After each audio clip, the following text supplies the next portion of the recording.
Mas vamos para o noticiário internacional para começar, porque o escritório do representante de comércio dos Estados Unidos começou uma investigação comercial contra o Brasil, a pedido de quem? Do presidente norte-americano Donald Trump.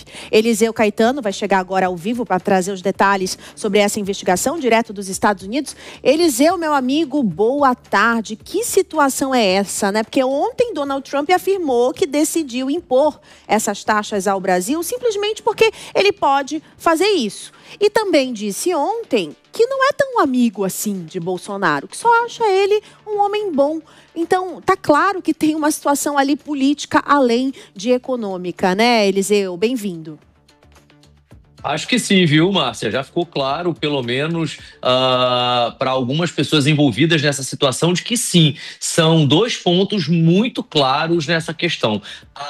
O ponto político e, assim, o ponto comercial. Muito boa tarde para você, para o Bruno e para todo mundo que acompanha em tempo real aquilo que é notícia nos Estados Unidos. A gente fala ao vivo, direto de Miami, nesse momento, 1h da tarde, com 5 minutos aqui na costa leste do país. Temperatura lá fora, 23 graus Celsius no início da tarde desta quarta-feira. A gente está acompanhando o aumento da escalada da tensão entre os Estados Unidos e o Brasil, não apenas mais por causa do tarifaço, que segue valendo e, ao que tudo indica, vai entrar em vigor a partir do próximo dia 1º de agosto, mas por conta dessa investigação que foi aberta hoje, oficialmente, por parte do escritório do representante de comércio dos Estados Unidos e a pedido do próprio presidente Donald Trump. Essa investigação formal vai avaliar supostas práticas comerciais desleais do nosso país, Márcia. Essa iniciativa, com base na seção 301 da legislação comercial americana,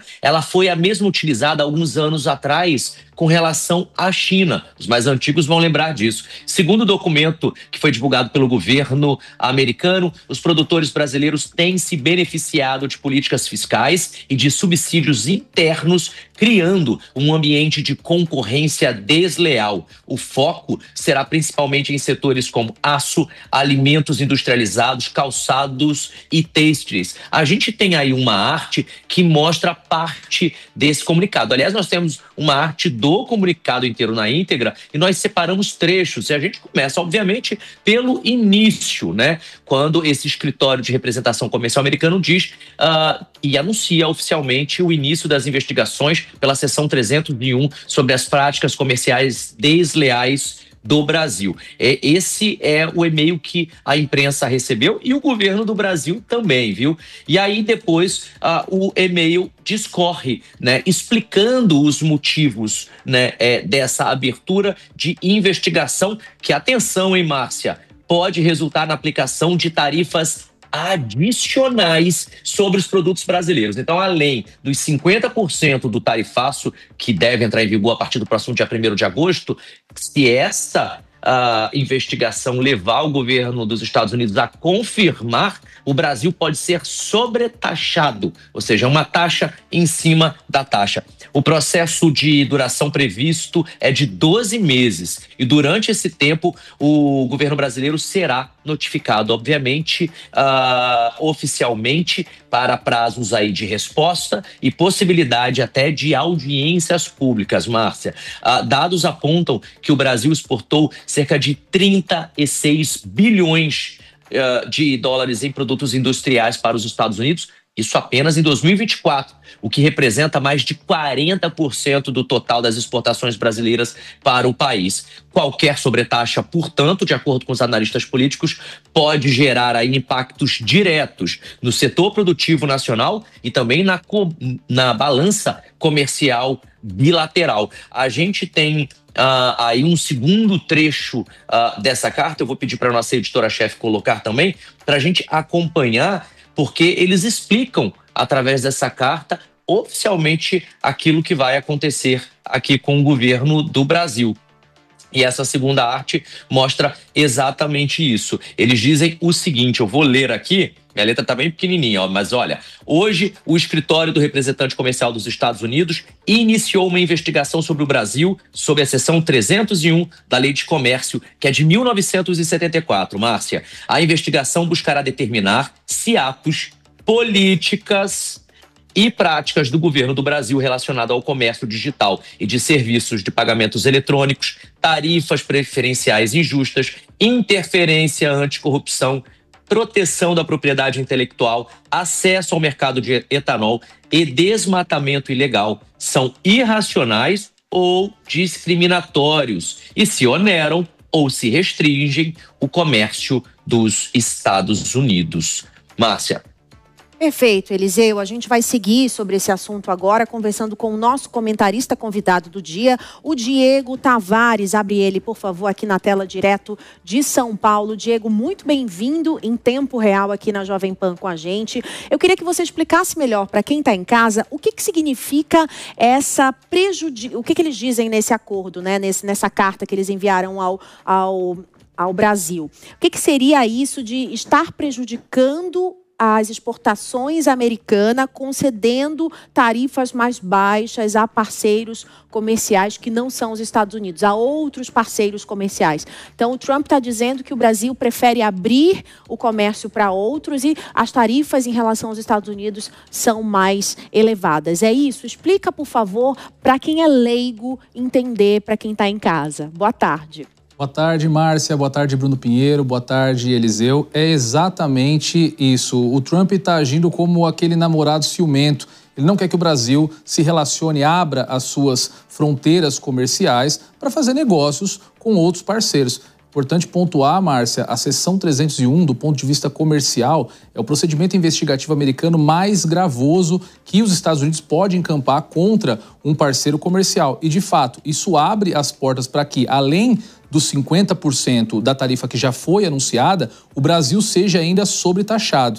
E o que isso pode ocasionar aqui dentro do país? Não é só o encarecimento das exportações, não é só na ponta que fica isso, não é só no grande empresário, no grande exportador. Existe toda uma cadeia produtiva por trás desses exportadores que é atingida com essa tarifa. Então, muito possivelmente, nós teremos empregos atingidos e verdadeiros setores produtivos colapsando se essa tarifa não for revertida ou ao menos amenizada. Diego Tavares, ao vivo de São Paulo, repercutindo então e comentando, analisando as suas reflexões sobre essas ações dos Estados Unidos. Agora essa investigação sobre uma área comercial que envolve até a 25 de março, uma rua importante, uma avenida importante em São Paulo, que é muito movimentada pelo comércio, no varejo, inclusive, mas não envolve somente isso não. Tem uma reflexão no Banco Central, a ferramenta do Pix, inclusive agora também acaba sendo alvo de uma investigação dos Estados Unidos. E é isso que a gente vai comentar agora, porque isso acaba unindo tanto os aliados do governo quanto os aliados da oposição. E aí eu te explico justamente por que o que aconteceu. Já que essa ferramenta do Pix, ela começou a ser lançada lá no governo do Michel Temer, quando chega o governo de Bolsonaro, essa ferramenta ela é lançada. E aí, de repente, foi algo que deu muito certo. O ex-presidente Jair Messias Bolsonaro sempre relembra em suas entrevistas, em suas declarações, que essa ferramenta do Pix,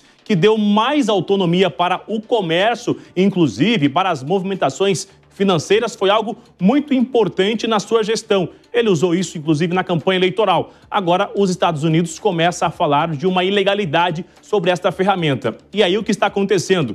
Os aliados da oposição e os aliados do governo estão fazendo o mesmo discurso. Olha, não fale de algo que está dando muito certo. Não reclame de algo que é nosso, que foi lançado aqui. E aí tem essa repercussão. A gente já tem, inclusive, uma repercussão do senador Humberto Costa, que usou as redes sociais hoje um pouco mais cedo, fazendo esta defesa desta ferramenta do Banco Central. E aí eu conversava agora há pouco com alguns representantes do governo, dizendo é necessário uma força-tarefa, é necessário que integrantes do Banco Central lance um tipo de campanha para fazer esta defesa da nossa ferramenta. Hoje, um pouco mais cedo, também lá na Câmara dos Deputados, o deputado Lindenberg Farias, o deputado Rogério Correia reclamaram e disseram que é necessário respeito à nossa nação, que enquanto os aliados da oposição de Bolsonaro,